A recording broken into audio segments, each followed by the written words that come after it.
Dan, welcome to the Brent Miller Voice Show. How are you, my friend? I'm good. How are you, Brent? Thank Good. you for having me.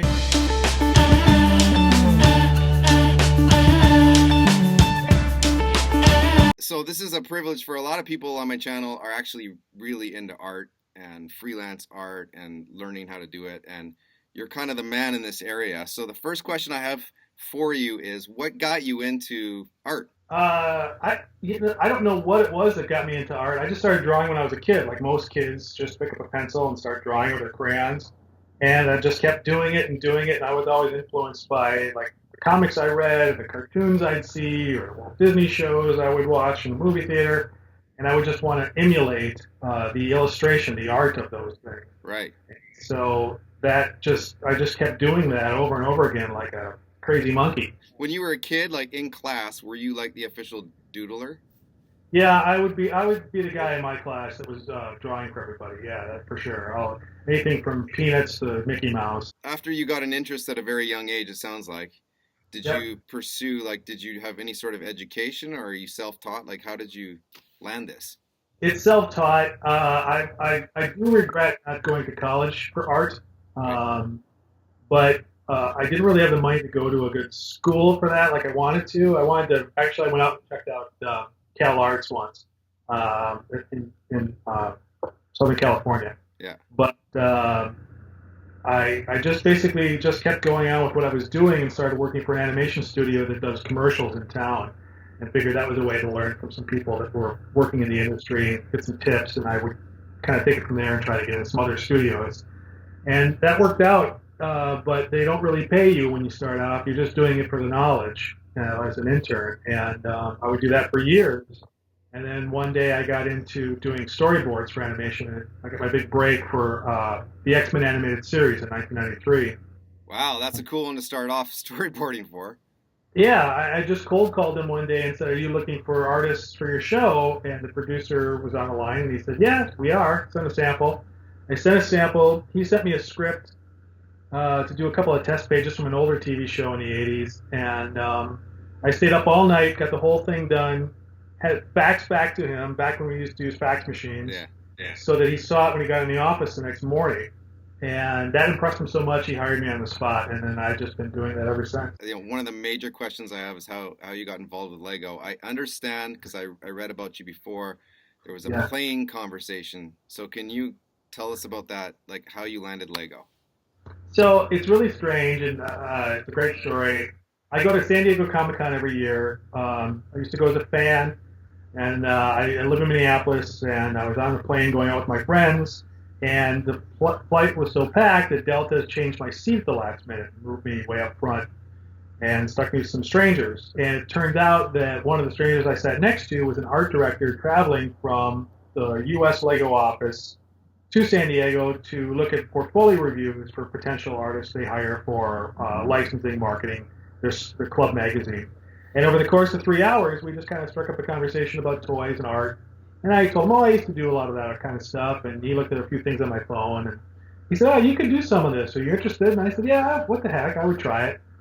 And so after the show was over, I went out and he said, we only take digital artists. So I had to go learn digital techniques for how to draw and had to buy all the gear and invest in all that. But I figured I could give it a shot. And then about 3 months later, he just called me out of the blue and said, I'm going to send you a script. Whether you're ready or not, you'll sink or swim. Well, after I did the first project for them, I just did another one, and I put my stuff on social media, and other companies would see me, and it just grew into this thing where this is like the fifth year I've been doing strictly Lego art for different people. So how much Lego art do you actually get to do? Do they hire you like nonstop, or is it one project to the next, or are you back? It's a different project. It's a different licensor. So like currently I'm working for TT Games on their Lego Marvel Superheroes 2 video game coming out. Yeah. And I did the previous one, the Lego Marvel Avengers, and they liked me on that, so they asked me back for this one.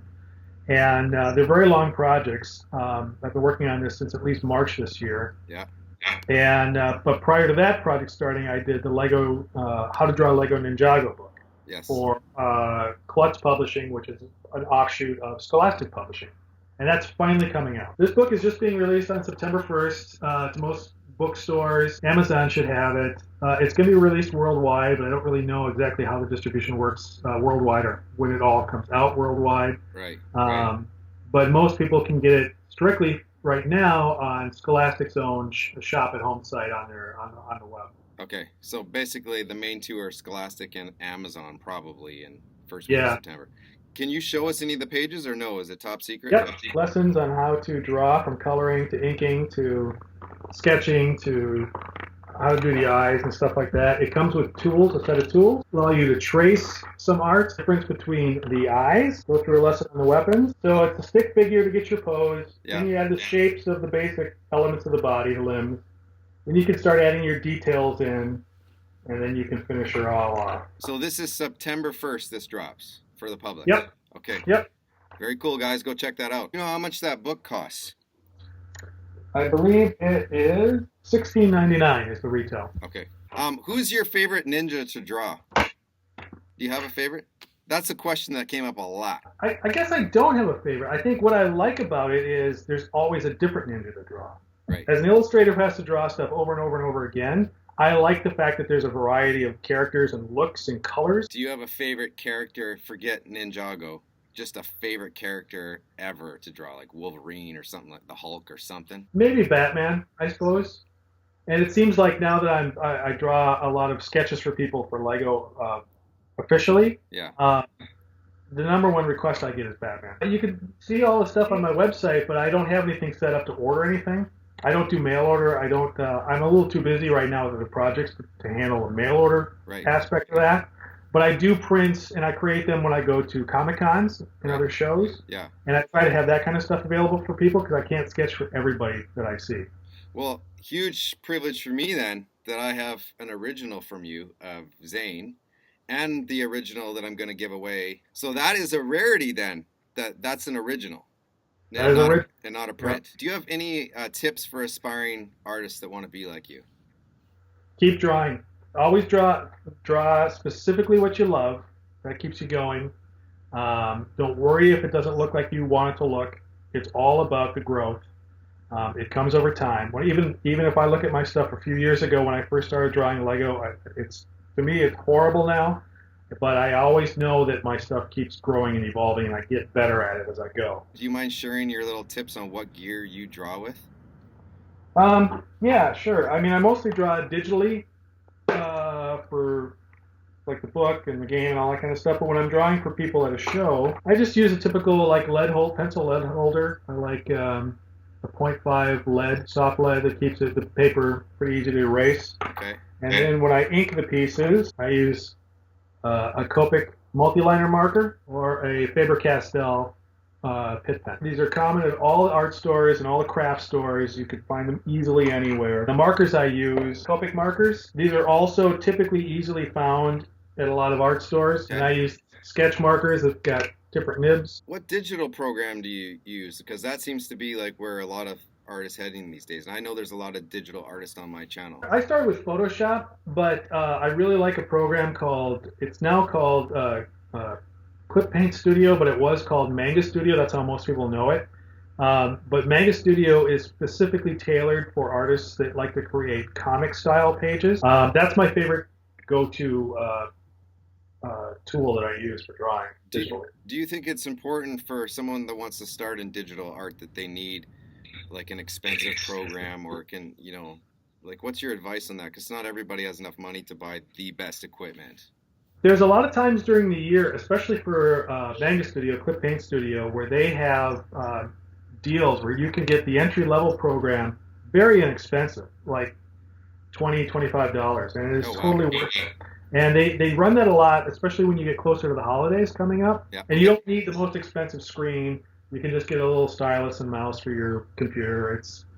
There are a lot of great entry points for it. As a freelance artist, you basically wake up in the morning, have your coffee, go to your computer, check your business emails, and then just start drawing? Like, is that your day? That's my day. That's my day and my night a lot of times. Really? But yeah, so I get up and just start getting at it. I try to take a few breaks throughout the day to get out and walk my dog. And How many days a week do you do that? Do you try to take any days off during the week? I don't really schedule a day off, but sometimes I just need to. When you drew for the Hero Factory comics in the Lego Club magazine, was it easier or harder to draw the Hero Factory characters than a regular system minifigure? Um, Not harder, but more time consuming because the Hero Factory characters have a lot of detail in them, and they're bigger and longer, and more limbs and joints and stuff like that. So it's a lot more ink to use on something like that. How long does it take to finish a drawing? Usually at a convention when I'm sketching a single character for somebody, it's about an hour or so. But then at a convention, I'm usually talking to people. But it's a good hour, 90 minutes to really do a full, nice finished piece for somebody. Wow, that's a lot of time. Like It's I pencil it out, ink it. I kind of let the ink dry a little bit before I put the color down on it. Favorite piece of art you have ever drawn?